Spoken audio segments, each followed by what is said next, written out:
Good day mga boss! Meron ngang panibagong hint sa mga import na paparating sa susunod na conference which is ang Commissioner's Cup. At isa na nga dito itong Rain or Shine Elasto Painters.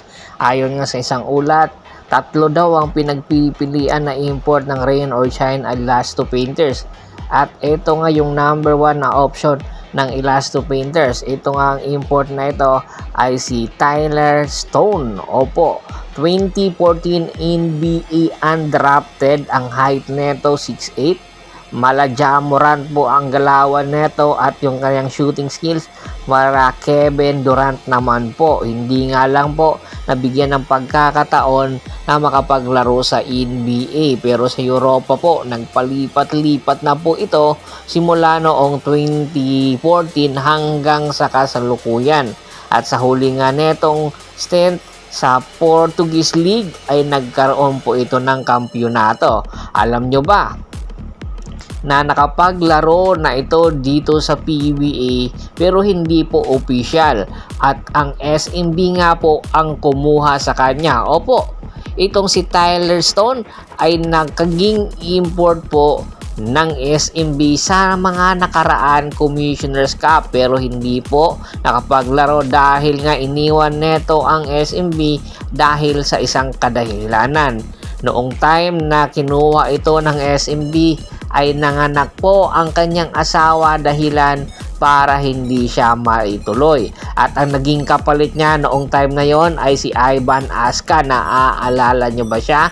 Ito pong si Tyler Stone ay isa sa mga big time na import na pwede pong magbulaga sa mga kalaban nilang mga kupunan.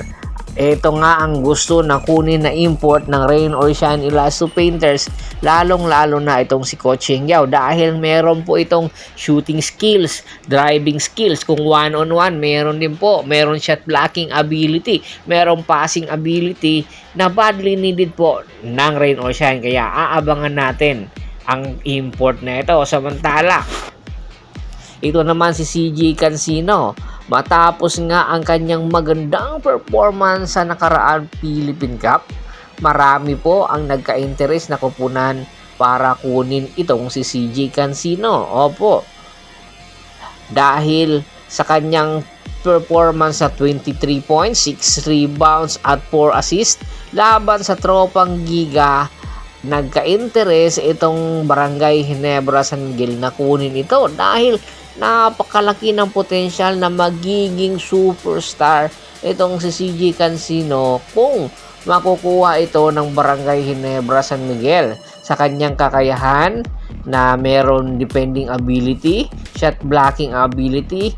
Ito yung kailangan ngayon ng Barangay Ginebra, isang two-way player na mayroong scoring na kakayahan. Dahil nga sa lineup ngayon ng Barangay Ginebra, bibihira lang po yung may scoring na kakayahan at saka meron pa pong depensa na ibinibigay. At eto nga, si CJ Cancino ang nakikita ng Barangay Ginebra na po pwedeng makatulong sa kanilang lineup.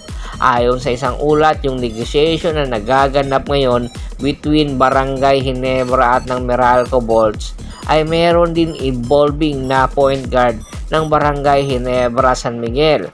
At eto nga ay si RG Abarentos. Opo, kung makukuha po ng Barangay Ginebra itong si CJ Cancino, ang gusto na maging kapalit naman nitong Meralco Bolts ay siyempre si RG Abarentos. Matatandaan po, ang kinuha po ng Meralco Bolts sa nakaraan first round ay si Jason Brickman, pero hindi po sila magkasundo pa sa negotiation sa halaga ng amount na para pakapirma itong si Jason Brickman, dahilan para maghanap ng option itong Meralco Bolts at naghahanap nga ng point guard na po pwedeng makatulong sa kanila, na kung saan nakikita nga po nitong Meralco Bolts sa katauhan naman nitong si RG Abarentos. Kaya hindi kataka-taka na kung sakaling kunin man ng Barangay Ginebra San Miguel itong si CJ Cancino, ang magiging kapalit ay itong si RG Abarentos. Tingin mo ba magiging patas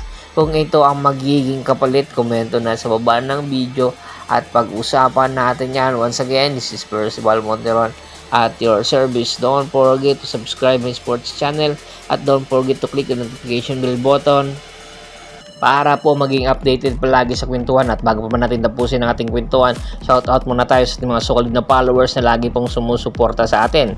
Kay Prosinya Dalagan, Ricky Lanza ng Ricky Rider TV ng Tansa Cavite, Archie ICHH, Anthony Lucky Alon, Kagawad Katsakinudukusin ng Hagonoy Bulacan, at syempre si Scott Ranger. Marami pong salamat sa walang sawa niyong pagsuporta. Pakibisita na rin po ng Facebook fanpage ko na Press PH3 Paul Goso at Bostor para po sa mga karagdagan sports balita.